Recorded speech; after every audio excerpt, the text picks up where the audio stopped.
So I think that this is already time, so I start this talk. And welcome everybody. My name is Peter Verhas, and I'm working for a company called EPAM, who is a software development company employing more than 25,000 people worldwide, mostly developers. And we are also present in Switzerland with more than 300 people.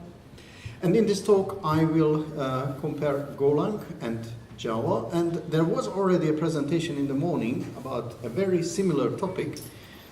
But what I would like to put my emphasis on is the value types. And that's because when I was learning Golang a little bit, just out of interest, I realized that this is the most important thing for Java developer to understand about Go language, if anything. So, comparing Golang and understanding Java value types, we have two different aims, but these two different things will lead to the same path. So the first question really is that I started to mention a little bit. If I am a Java developer, then why should I care? And if you ask me that question, why you should care, I cannot answer that question, but I can tell you why I do care. When I first have heard about value types, it was in 2015. And I was reading some article about it and I understood what it was. Later on I realized that I didn't understand, and then I understood what it was. Maybe later on again I will understand. I still do not understand, but that's how we learn things. And then I read about it and then I said, okay, so what? I couldn't really get the feeling why it's so important. And then I forgot about it. It was just something that will come sometimes in the future, and then you will see that. And then I started to learn Go, just for fun, because it's a new language and it's so different, and everybody was talking about it. Not everybody, many people were talking about it. Of course, the grocery shop keeper was not talking about it. And then, after that, I've learned a little bit Go. I started to learn, I read another article about value types, and then, oh my God, now I understand what it's talking about. It's value types, what is not named as value types. They don't say it's value type in Go, but what they have in Go is value types. So, value types in this sense, and Go in this sense, if you learn a little bit Go, then you will understand a little bit more what value types are. And they are kind of hand-on things that you can practice with. And then you can become a better Java programmer, be prepared for the future when value types will be there inside Java. So, but before getting into that very much, I have a disclaimer about this presentation. First of all, that I am a Java programmer. So if anyone is a Go expert, it's very likely that you can ask me a question that will prove that I do not know Go. Then I am a polyglot programmer, second, because I cannot be, because of my age, a Java-only programmer, because when I started programming in the late 70s, there was no Java. There was C and assembly and later on basic and things like that. So in this sense, Go is just one of the languages that I'm not afraid of if it comes in front of me. And I have a very, very good final fourth excuse that here we are in Switzerland and I have Swiss chocolate. And when I ask a question, and usually I will have a little icon like this on the screen, it's mainly for me to remember that I have to ask a question offering chocolate. So if somebody gives a good answer, then I will give you chocolate for that. And I selected this red kugel because it's easy to throw and it's very tasty.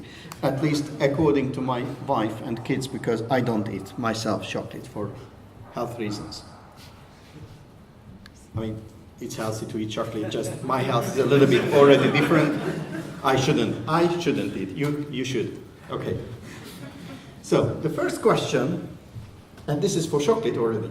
What's the answer to the ultimate question of life, the universe, and everything? Oh my God, I don't have so many chocolate, but okay. Who is that? 42, yes. Thank you. Somebody else? What?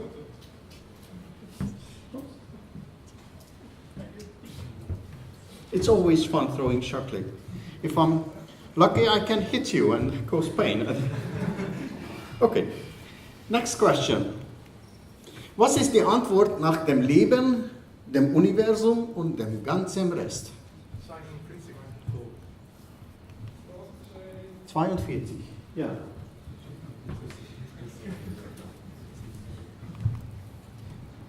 What's the difference?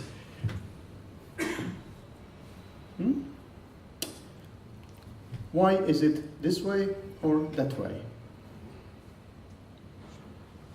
And which is the better? It's not for chocolate. It's a question that is the philosophy of this whole presentation. Because there are things that can be done in multiple ways, like Java storing object, Go storing objects, or driving on the left side of the road or on the right side of the road. Both of them are good. The only thing is that within one country, it's better if everybody does the same. Yeah? And with this numbering thing, in the old times, usually people were dealing with numbers less than 10, so small numbers, and then they said 42, that 2, well, and 40. And later on, when commerce came in and decimal number, and we needed larger numbers to count the money, I mean, it should be very familiar, we are in Switzerland. Then the different numbering came in the 12th century or 13th century, later in Germany, 16th century. There was some debate, there are documents about this debate. Which direction is good enough? I was thinking for a long time that these are Arabic numbers coming from Phoenicia, and they are reading from right to left, and therefore they are reading naturally from right to left the numbers as well. But it turned out an Arabic guy told me that, you know, we are reading from right to left, but the numbers from left to right, like a European, and then, well, okay, then I failed. It was a hypothesis which was wrong, but, and the aim is that both can be good, but we have to stick to one when we do some things. So, let's focus on the Go language first, and then we will mold into a little bit Java later. What is the Go language? Well, it's a language of Google, is it? And many people say that Go is the new C++, which, well, I am absolutely sure that Go people don't like this statement. They like it better that Go is the C++ done right. Go is a system programming language. Yes, it is, very much. And many people say that Go is genius. Most of them are not Java programmers. And there are a lot of people who say that Go is terrible. Many of them are Java programmers. The interesting thing about these two is that if I draw a Venn diagram, the subset of the two is not empty. There are people who say Go is genius and it's terrible. I'm also in that set. But seriously, Go is a compiled language, unlike Java, in the sense that it's compiled directly to the exe file and not into a jar file, which starts to be interpreted, and the just-in-time compiler inside the JVM is compiling it during runtime, recompiling, and so on. It's a very conventional execution system. It's object-oriented and functional. Some people debate about whether it's object-oriented or not. I don't want to go into that debate because it's a matter of terminology. If you will see what it really is, then you can decide that whether you want to call it object-oriented, or you say that no, this is not object orientation.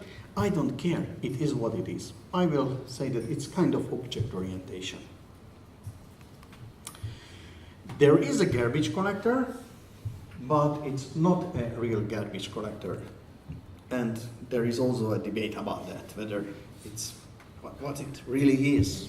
I will talk about that a little bit later. And what I will talk about is the language syntax, briefly, that you have probably heard about that, so we will skip it. Who is here who was not there on the very first presentation today? Okay, very many. In that case, I will go through all the slides that talk a little bit about the syntax of Go. And then I will talk about a little bit exception handling, because it's a little bit different than in Java language. The garbage collection, very important. Local variables and how the stack is handled. And be careful, there will be a trap question for you in that. Closures, GOROUTINES, which were mentioned in the morning. And object orientation and inheritance, which there is in Go language inheritance, or there is not. Again, how you call it is again terminology. And I will just slightly touch these topics very fast, and I will focus on the object orientation things, because that's what teaches us the most in thinking, how we should think about value types, inheritance and things like that in Java. So let's talk a little bit about syntax. It's mostly like C language, like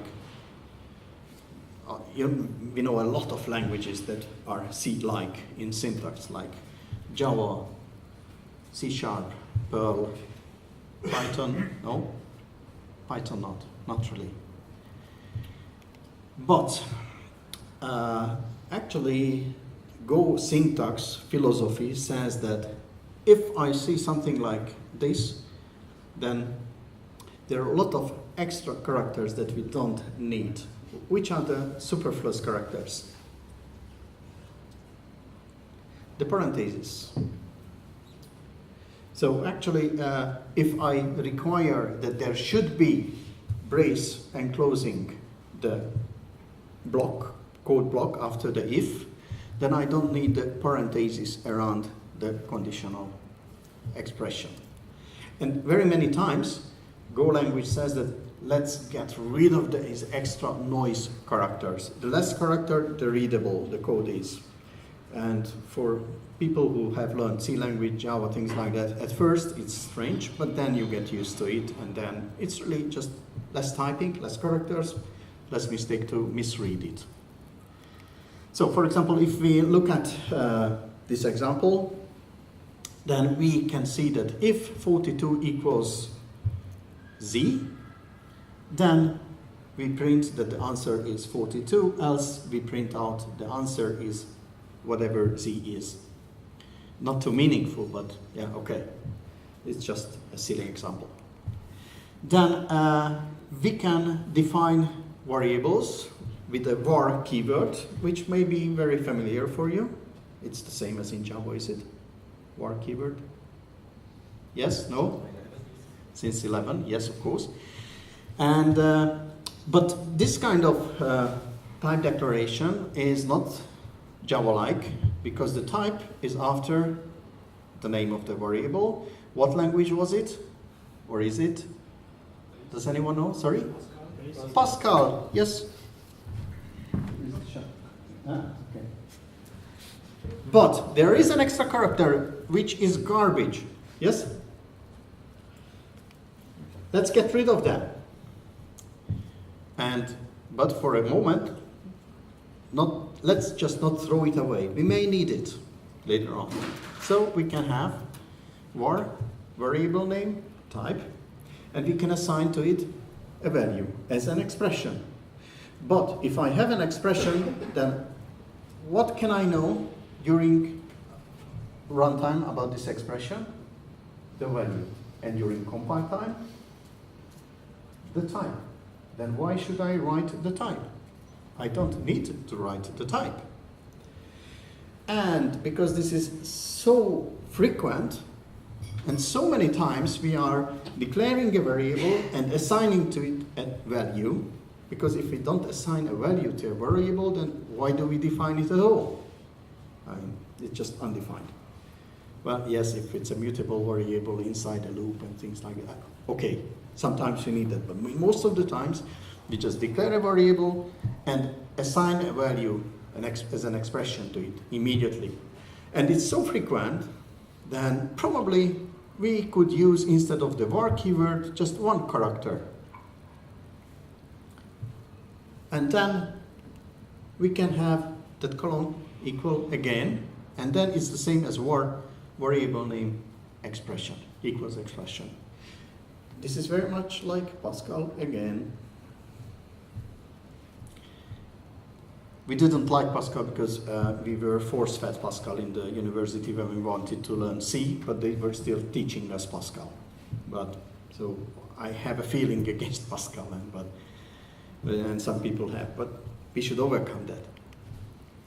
So if we look at the example again, then we can see that we have there Z declared to be answer.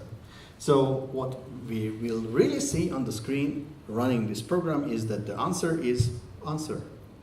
And what's more, it will be the answer is answer without space, because just a silly example. Okay, let's go on. In Go is very strict in many things. If you have a variable which is not used, gets a value, but it's not used later on, it's an error. It won't compile. It's not a warning, it's an error. Also, if you have an import, like in Java, you import something, it means very much the same thing as in Java, but you don't use that import, then it's an error. Therefore, IntelliJ, I don't know if it's still supported, but because IntelliJ, they were developing a separate paid development environment, but they had a plugin for IntelliJ editor. And when I was saying that, okay, now I save it and I want to run, then it was just deleting the unused import. And then many times I was just saving it for safety, and then they deleted it, and then I had to insert it again and again. It was not really handy. And also they say that if you don't use a semicolon at the end of a statement, then they insert it if it's obvious. So it's a little bit like in JavaScript, and which is not really, I cannot decide whether I like it or not. But in Go, it doesn't really cause such problems like somewhere in JavaScript. And there is another thing which is freaking out many people, is I think it's at the same freak out level as with Python, the tabulation. Many people don't like that. And honestly, I have to admit my weakness that for many years I was not learning Python, even though it's a genius language, because I was felt offended by these tabulation things. That there is no public and private in Go. Anything that you start with a capital letter is public. Everything that you write with lowercase letter is private. And it's, again, something that you get used to it, you read it, then it's not so strange after a while. In Java, it's strange because we got used to that everything is lowercase letter at the start. Maybe for C# people, it's not that strange. I don't know. And function definitions in Go language. There are functions in Go, and there are only functions, no methods, which is an interesting thing. Because methods are nothing else than functions that have a receiver. And if you have ever programmed Perl, for example, you could have a method or function that you blast into a package, and then the first argument of the function was the object itself, or the reference to the object. And it's very much similar in Go language, because if you have a method that has a receiver, then that's just a kind of argument to that function. But in reality, these are functions. And technically, when you look at how the code runs, it's the same as in Java, because even in Java, the object itself on which you invoke a method is just something that you pass to the method itself on the stack. It's just an argument in the JVM code. But it has some consequences on the language. Later on we will see. So when we have this different things in the declaration of function, then we just separate these things with spaces. Again, no special characters. We will see examples. So I have a function which is denoted by func, then my function that has an argument, I, which is an int, and then there is a block after it that defines what it does. It actually prints out the answer is and the value of I, and here I have the space after the is word. And if I invoke it, my function 42, then it will print out the answer is 42. Simple. The next one is a little bit more complex because in this case I have a structure, which is, let's imagine it like a class so far in Java, but it only contains fields, so variables, like a struct in C language, if you are familiar with C. And then I have a function, my function, but it has a receiver in front of it, which is a pointer to my struct.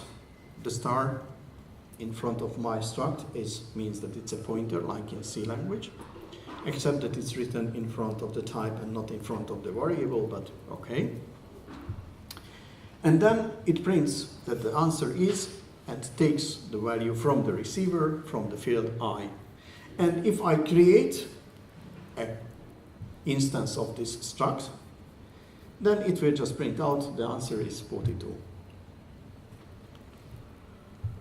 Another example, now I don't have a receiver, but I have return value. What's more, I have two return values, an int and an error. It's a built-in type. You can have as many return values in Go as you want, but usually functions return two values, an error code about the functioning and a real return value itself. And then it says that if, and in an if statement, after the if keyword, you can also have an assignment first, semicolon, and the expression. So it's very complex, and it says that if my function returns answer and error, and then error is nil, then it prints out the answer is whatever, 42. And then we have something that is has a receiver, and it returns a function which returns an int. So a function that returns a function. So it's a functional language. It is. And then again, if I just invoke it on the struct itself, then I get back a function which I invoke again with opening, closing parentheses, and it prints out 42. I just wait 10 seconds. And gone. Okay. And this way, we just separate the things with spaces and parentheses, and that's it. Okay. Exception handling. There is no exception handling. Methods return multiple values, usually an error, status, and the real value. And then the caller has to attend to every error. And it's very tedious. And I personally do not like it really. But in system programming, many times it's okay. Because in system programming, the abstraction level is not so deep, not so many, we don't have so many layers. And if there is an error, then very many times, usually on the next layer, you can handle that. But we have panic, and it works very much the same as exception in Java, technically. So it's, if you program in C, then it's set jump long jump. Do you know that? Set jump long jump, does it anyone? Okay, at least one person knows it. Two? Okay. So it's something that just cleans up the stack and goes up to the point where there was a try statement. And with that one, also with panic, it works something like that on the compiled part, on the machine code. But it is told us by the Go designers that we should not use it that way. We should only use it for errors.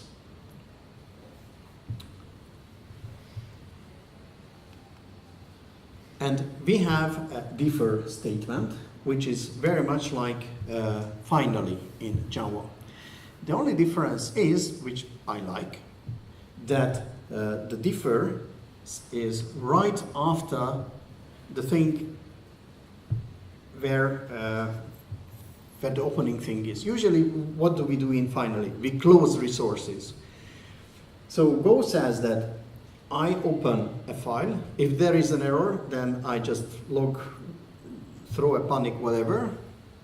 If there was not, then I defer the closing. And it's not a lambda, it's the method calling expression itself. And then this method here, this main, doesn't have anything else after that. But even if there was anything after that, it would execute, and closing the file will happen before we return from this method. Garbage collection, very interesting thing. And this is something that's important really for the Java developers because there are many confusions, because Go articles do not like to tell you the truth. They don't lie, they just don't tell you the truth in Java terms, in Java terminology.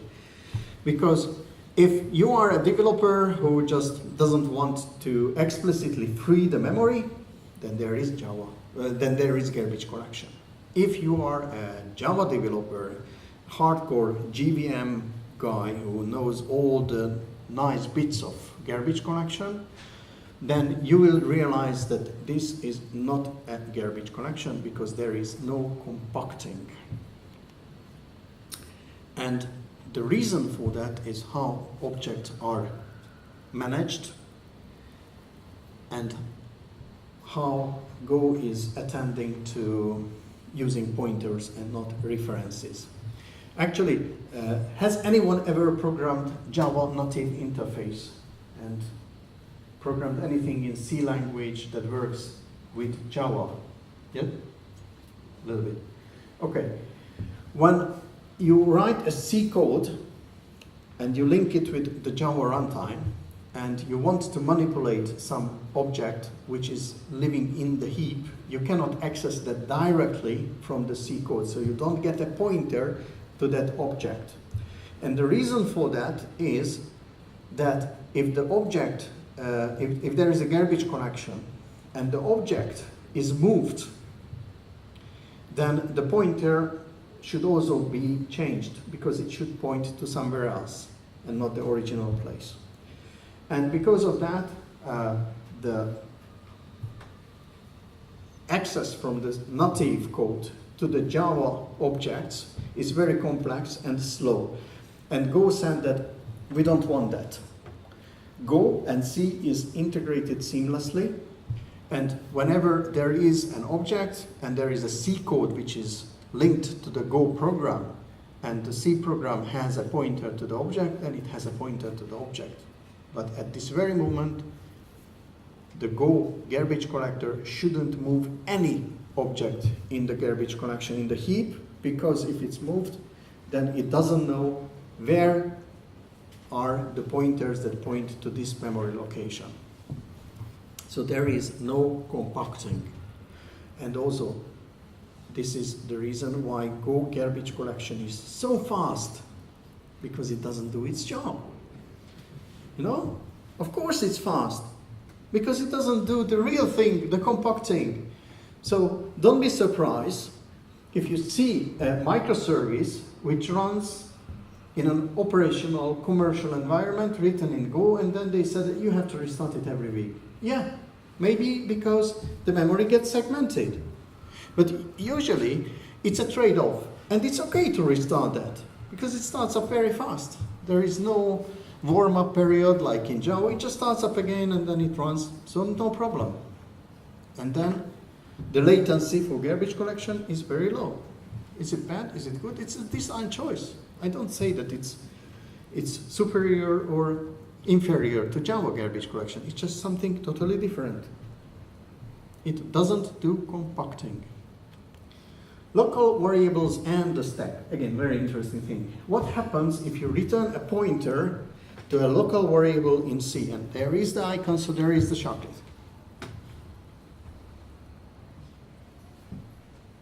Okay, actually nothing, you just return the pointer. But what happens if you really try to use that variable through the pointer? Yes? Sorry, it? You could be using memory which has been reallocated. Yes, and then you get a big problem because you are accessing a memory location which was already freed up and doesn't belong to the program anymore. And what happens if you return a pointer to a local variable in Go? Yes? It knows that the reference escaped the method call and then it won't be garbage. Yes, exactly. And then, so, oh, thank Thanks. you. Very good. So you know Go a little bit. So actually Go does an escape analysis, and it realizes that this variable will be still alive and be referenced. Therefore, this variable should not be allocated on the stack, it should be allocated on the heap. Because, like otherwise, like in Java, local variables are allocated on the heap, yes, and objects are always allocated, local variables are always allocated on the stack, and objects are always allocated on the heap. Is that correct? I don't think so anymore. Yes. More than compiles, optimization. Yes, that was the trap question. Yeah, really.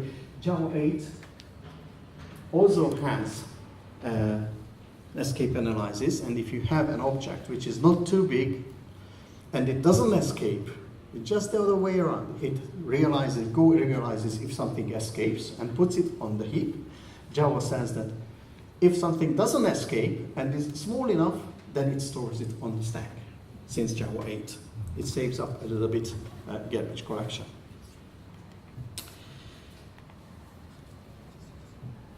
So this way, it's very easy to allocate something, because you just say that I have a new local value, record, allocated, and I want to return the address of it, a pointer to it. And then Go says that, okay, then I allocate it for you on the heap and not on the stack. And then functions can also be defined inside functions.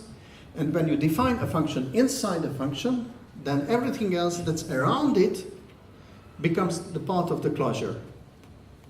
Like in JavaScript, if you are familiar with JavaScript. And you can also return a function from a function. We have seen an example of that already.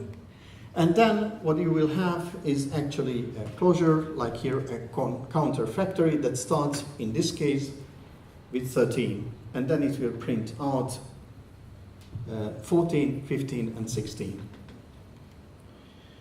GOROUTINES, they were discussed, and it's very important to understand what they are, that they are lightweight threads, and that they are different from threads. And I realized that they are lightweight threads because first I was starting to play around with Go. I didn't read too much about it because, you know, we are programmers, we never read the manual. I just started to program and then running things, and then I said, okay, let's kill my machine. I mean, not physically, but once I could kill my Windows starting too many threads. Let's start 10,000 threads, 10,000 GOROUTINES. And then the Go program was starting up, running, and it says, okay, stop. And then, what? It was handling it nicely. And then I said, it cannot be thread. Even an OS X cannot handle 10,000 threads on this machine. It's impossible. Then I was thinking, maybe 100,000. No problem, it runs. Why? Because it's a so-called lightweight thread. It's not a real thread. And why we should be a little bit aware of this thing. Because if you look at Project Loom, which is already downloadable and you can play around a little bit with it. So there is a Java beta release based on, I think, version 10 or something, where you can play around with it. It already includes lightweight threads in Java. And then it's very, very interesting, and you can, I recommend that you go ahead and find some articles. It's very interesting to see how these lightweight threads use one stack. So you have many lightweight threads which behave like threads, but much faster. The switching, context switching is much faster, and they use the same stack. It's very interesting. I don't have time and also knowledge to explain it, because I understood, but I couldn't explain what it really does. And and there are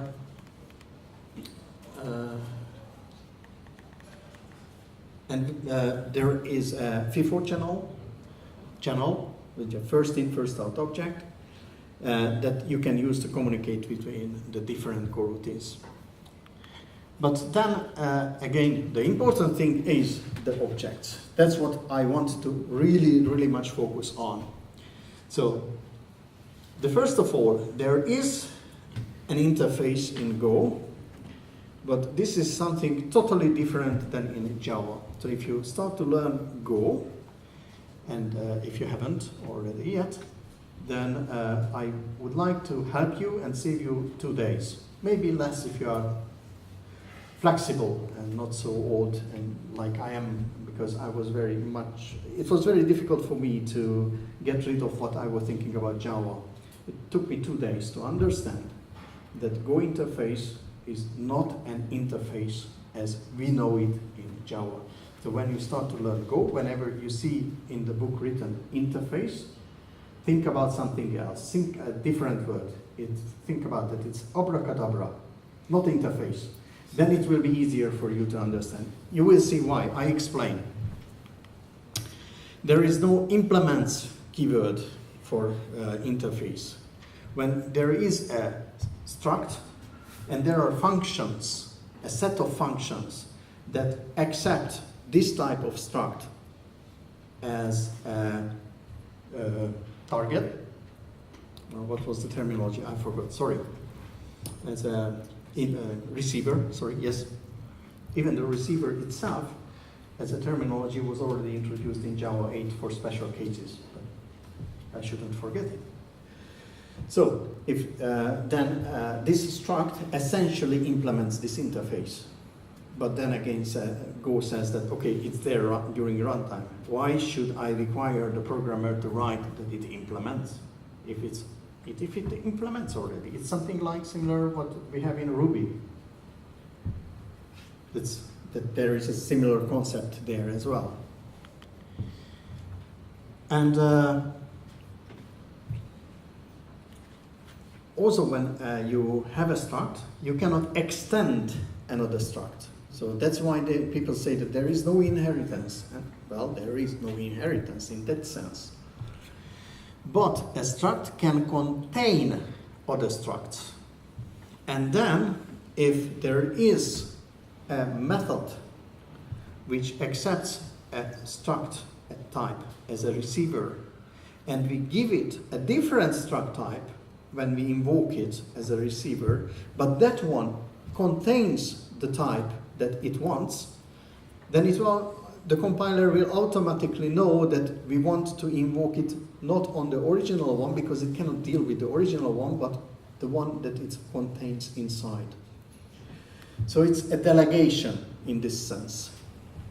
And there is even multiple inheritance, and you can, but very weird thing that you can inherit multiply from the same struct, because you can have 2 different fields of the same struct type, and you can contain 2 copies of the struct. And in that case, you have a name for that, and then you can and you should invoke it through the name. Like in C++, it's a little bit similar to that one. And when we have functions, then they operate on certain type, and then we can compare the 2 things now, Java and Go, and the differences. So in Go, we have interface. In Java, we have interface. The structs do not implement the interface, but they do, practically. In Java, we do. Structs contain other structs. In Java, classes extend other classes. functions work on a struct type as a receiver, and methods are inside the class in Java. And the variables, and this is again very important when I have a variable in Go, the type of the variable is either a struct or it's an interface type. And in Java I can also have a variable which is interface type, and I also can have a variable which is an object type, a certain non-abstract class or even abstract. But in Go there is a huge big difference between the two, while in Java there is no such a big difference. And the big difference is because the Go objects,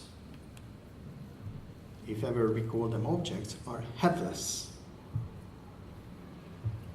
Because when we have a Java object has 8 or 16 bytes of header information. Every single object has that. So when I have an int, an integer, not an int because that's a primitive, an integer object that has 4 bytes, yep, and I need 20 bytes to store it as an object. I can show you 4 on my fingers, but I could show you 20 as well, but I don't think you want me to remove my shoes. So but Go doesn't have header. It's struct, and the struct doesn't contain anything, only the value, the bits for the values, nothing else. No type, no header that contains the type or a lock or anything like that.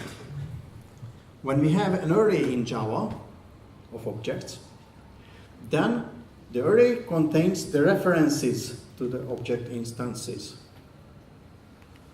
In Go, we have an array that contains the structs, the bits of the values. Except when we have an interface array, in which case we have interface variables which contain reference to the actual structs.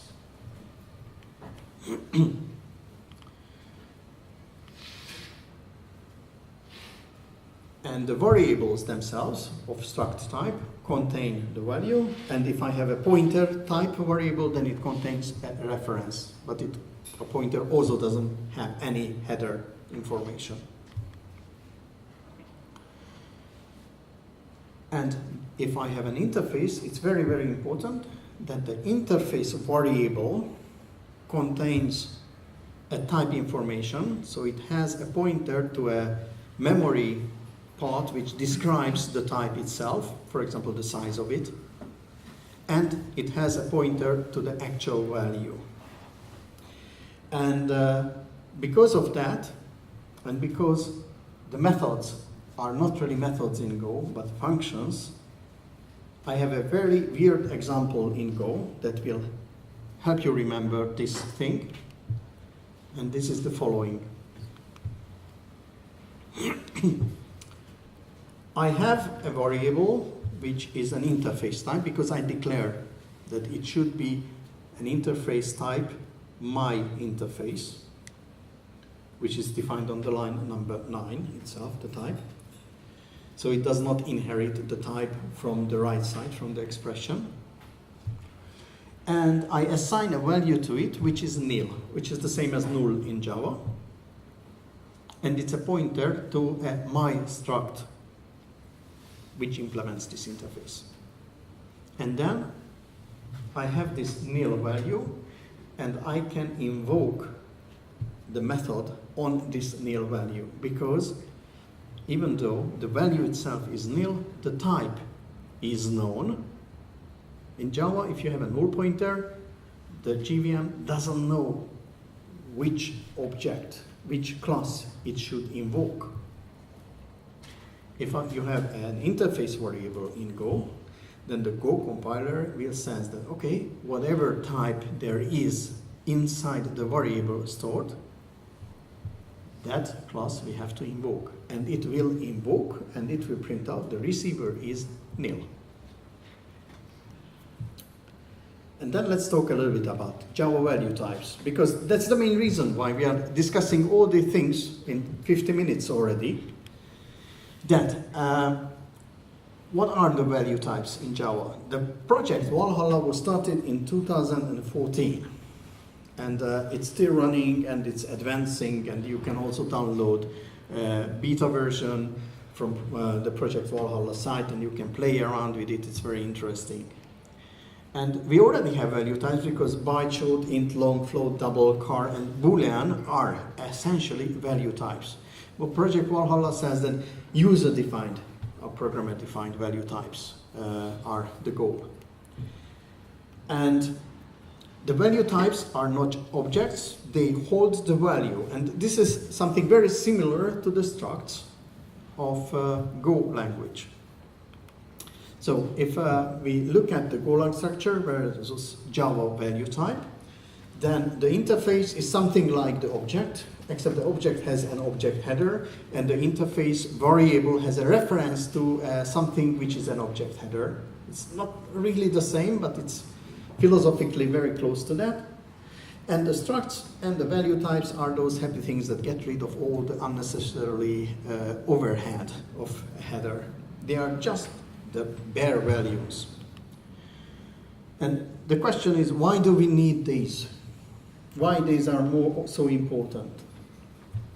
For example, one is that I already mentioned, but this is a small thing, really. So nobody cares, it's 4 bytes or 20 bytes. We have enough memory. It's no problem, is it? I mean, you can just buy very cheaply memory for even the big servers. And if there are some very specific application, a few of them, then you can write it in Go or C or whatever. And but there are some things which are really a candidate for being value type, like the data type. And we don't need the synchronization lock on each and every object instance. I mean, it was something like, it seemed to be a good idea at that time, but it's not. It's just a lot of waste and a lot of money in the last 25 years. And value types are usually should be smaller, so therefore they can be very good candidate to be allocated on the heap, on the stack, not on the heap, and therefore they are very good candidate to get rid of the processing of the garbage collection. And another very important thing is that value type arrays are very CPU cache friendly things, because if you have an array, when you access the first element of the array, then usually from the memory, main memory, the CPU reads one page into the cache. And when you want to access the second element of the array, it's already in the cache. And then if these are value types or Go structs, then you access the first element, second element, and so on, and you run through the array until you reach the end of the page, and that you can fetch again, the CPU can fetch again the next one, and so on. And reading from the memory is approximately, roughly 10 times slower than reading from the cache. And but in Java, what you really read into the cache is an array of references. So then you have the first reference, and then you again go into the memory, and then that page is also read into the cache. Maybe we have enough cache, so many pages can be inside the cache. But then you access the second reference. It's very fast to access the reference itself, but then you have to go where the reference points, and if you are not lucky, then you go to a totally different page than where the first object was. There are some algorithms in the JVM that try to allocate things so that if they are referenced by an array elements, then they get close to each other, but it's a little bit too late to optimize it that way already. It's better if we have value types. So value types are cache friendly, and then the processing becomes much faster than through pointers. And generally, what is usually said that value types should be coded like class, so they should look like, for the programmers, like classes, but they should work like an int. There are consequences. You can compare them with equal. because their bits are compared. If they are the same, they are the same. You cannot have two instances that are the same. They are different. They are not the same. They are equal, but bitwise equal. Value type, variable, can never be null. An int cannot be null. It's obvious. It's a value. Also, there is a limited or no inheritance in that case, because there can be inheritance, but you cannot implement polymorphism because there is no object header. And method codes are always passed by value. So you cannot modify a value that is a value type, passed as a value type, because the value is copied. It's not the same as with the objects, because you cannot modify the reference, but you can modify the object, because the variable is passed by value, but the value itself is a reference. Another consequences. Scala value type, which exists, but it says that you can only have one primitive in it. Why? Because it's not implemented in the JVM. But now it can be extended. So if you are a Scala fan, it's a good thing for you if Valhalla is released. You will have a better Scala. Languages like Swift or Golang can be effectively compiled to JVM, because right now if you try to compile something that has value type like structures like Golang or Swift, you should somehow translate it into objects. And then you have the overhead, and then you have the problem with the CPU cache friendliness and things like that. Or not. There are still open questions, but this is the biggest question. I cannot say that everything is solved if we have value types. There are some other things, like fibers, which is Project Loom. So if we have Valhalla and Project Loom, and yes, we will see what will come next in the future. And many times, if we have value types, in some programs, we have to joke around with either with old Java with safe, unsafe package and accessing memory directly and allocating off-heap memory, or using memory mapped files to store a huge amount of memory, and then it's very ugly how you access those values there. If we have value types, then some of these applications can be rewritten in a native way in Java that has fast access to memory and can really work very fast. So, as a summary, if you remember the philosophical question, how do we start? 42, 2 and 40. Again, where do we store the object header? This can be the summary. This helps you remember that. We can store it in the object data, or we can store it in the variable. Again, I don't say that one is better than the other. We as Java programmers, because we know Java very well, we see the problems of storing object header in the variable, in the object, because that's how Java does it. But it doesn't necessarily mean that it's bad, because we are not Go programmers, and probably we just see the good things. First, we usually see the good things. That's the human behavior. We see that it's very good in Go, what is not so good in Java. If you get seasoned and learn Go programming, then you will realize, I would say that you can say that you already know Go good enough if you start to realize what's better in Java than in Go. And the question why, we discussed that. And the question, which is better? Well, we will see. Future will tell us. So, summary, takeaway, what you should remember. You should remember that all the things I was saying that Go is doing is this way, and oh, it's brilliant, it's much better, it's much... Yes, of course, because I was focusing on the good things of Go, from the bad things, which is already good in Java and not so good in Go. I don't know those. And what's the point in a presentation like this? So Java is good as it is, but it can be and it will be better in the future with value types and with project loom. and with GraalVM that I didn't mention in this presentation. A few weeks ago in Minsk, I was just talking almost a lot of things about only about Valhalla, Project Loom, and GraalVM, and what we can expect in the future of Java. And you should Google these words if you have not yet, and I don't say that you have to learn these things right now, but you should be aware of these things.